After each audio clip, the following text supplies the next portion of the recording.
if you remember that statement, that famous speech. And I want to say the same thing, not the same thing now to the US, but something to consider at least, the polarization we're seeing since the assassination of Charlie Kirk. What was your reaction when you first saw it, and any thoughts on it? I'm not sure how closely you're following it. Well, I've talked to Charlie Kirk in some interviews, and he's a very nice person. He's certainly not a threatening individual. He has a lovely wife and nice children. Now, I do know that he has accepted millions of dollars in support from wealthy Jewish donors. And over the last 30 days or so, he apparently has talked about abandoning the positions that he's held on Israel for a long time. And that may have had something to do with it, but I don't know how you would possibly make that connection. In other words, how do you prove that? I don't know.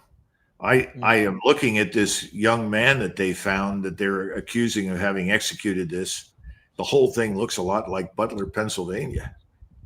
What happened there with President Trump, the patsy on the roof that was instantly killed, whose body then was cremated.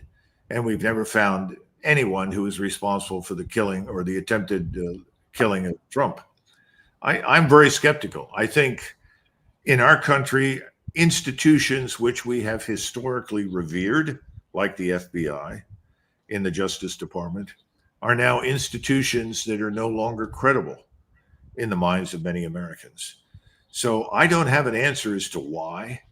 I don't think that this is evidence for some widespread readiness to go to civil war. I think you've got a larger problem with just massive criminality. I mean, we've had young women over the last several days chopped into meat, murdered for no apparent reason by people who had already been arrested multiple times and then released. So I don't want to mix apples and oranges, but I'm saying that we just don't know what was behind this with Charlie Kirk. Yeah. I hope we get the answers. He was a very decent, honorable person as far as I can tell.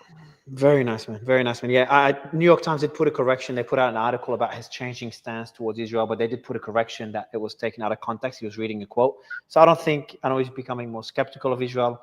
Personally, I wouldn't link it to the assassination, but hopefully we do get the answers. And I do agree there's no risk. A lot of people are talking about civil war.